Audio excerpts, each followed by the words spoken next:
Sana Timothy na hata kina Titus vile wataishi kwa huduma wakiwa vijana wadogo. Na tunapoangalia somo hili la siku ya leo kutoka katika kitabu hiki cha Timotheo wa kwanza 4 mstari wa 6 unasema hivi: kama ukiwapa ndugu wote maagizo haya, utakuwa mtumishi mwema wa Kristo Yesu,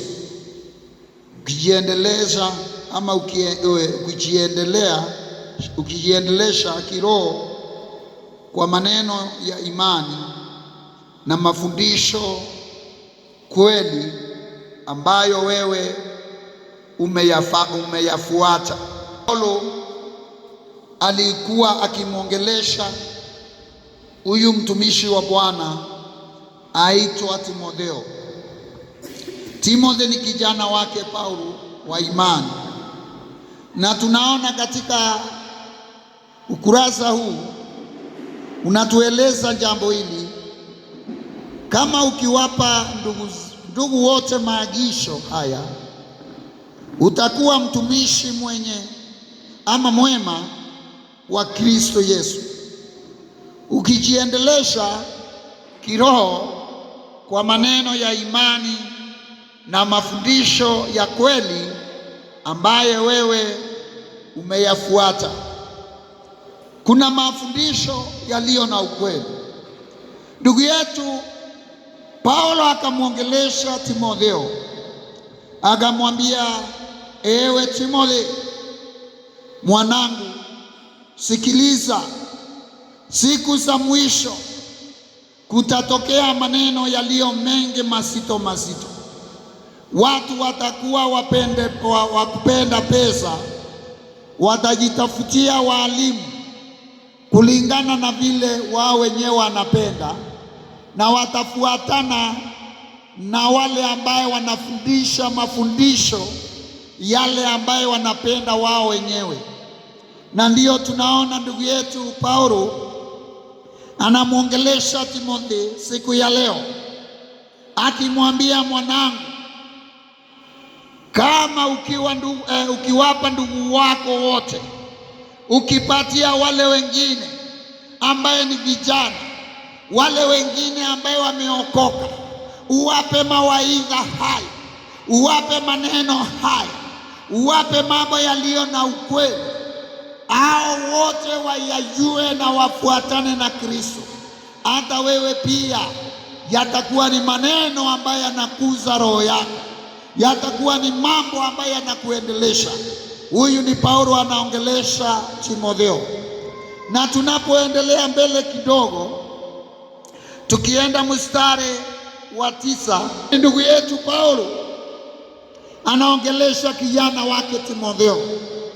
Anamwambia, ewe Timotheo, kuna jambo ambalo ningependa wewe ufanye, na usiwe na wasiwasi. Kusiwe na mtu yoyote wa kudharau ujana wako, na wewe mwenyewe simamia vyema ujana wako. Na ndiyo siku ya leo ninaongea na vijana. Siku ya leo katika mitandao ya kijamii naongelesha vijana. Nyinyi vijana, watu wa Mungu, tumieni ujana wenu vizuri. Musikubali kutishwa hata kidogo na mtu yoyote, bali muwe mnafundishwa na mnafundishana yanayomtukuza Mwenyezi Mungu. Huyu Mungu ndiyo baba yetu. Na ndiyo Paulo akamwambia Timotheo, ewe Timotheo, ukiwa kijana pamoja na huyu Titus, nyinyi ni vijana wangu wadogo, kusiwe na mtu yoyote wa kuwanyamazisha. Nyinyi muwe watu wa kufundisha watu na kusoma neno la Bwana hadharani. Praise the Lord. Amen. Na wakusoma neno la Bwana hadharani. Musiwe watu wa kuteshwa, musiwe watu wa kunyamazishwa, musiwe watu wa kutenda dhambi, ujana wenu uwe ni ujana utakayekuwa na utakatifu. Ujana wenu uwe ni ujana utakaoinua jina la Mungu. Ujana wenu uwe ni ujana ulio na ukakamavu, na mfanye kazi ya Bwana. Msiogope kitu chochote, msiogope kitu chochote, msiogope mwanadamu, msiogope wenye dhambi. Someni neno la Bwana hadharani, musome neno la Bwana hadharani, musiwe na wasiwasi. Mimi baba yenu niko nyuma. Huyu ni Paulo anawaambia Timotheo, na akaambia vijana wake musiwe na wasiwasi. Haleluya! Siku ya leo ninaongeleza vijana. Enyi vijana, siku ya leo Bwana anaongea na nyinyi. Mutumie ujana wenu kutukuza Bwana, mutumie ujana wenu kuinua jina la Bwana, mutumie ujana wenu kuendesha kazi ya Bwana mahali wazee wanashindwa kufika. Enyi vijana, ninawaongelesha asubuhi ya leo. Fikeni mahali ambapo wazee wameshindwa kwenda. Fikeni mahali ambao wamama wameshindwa kwenda.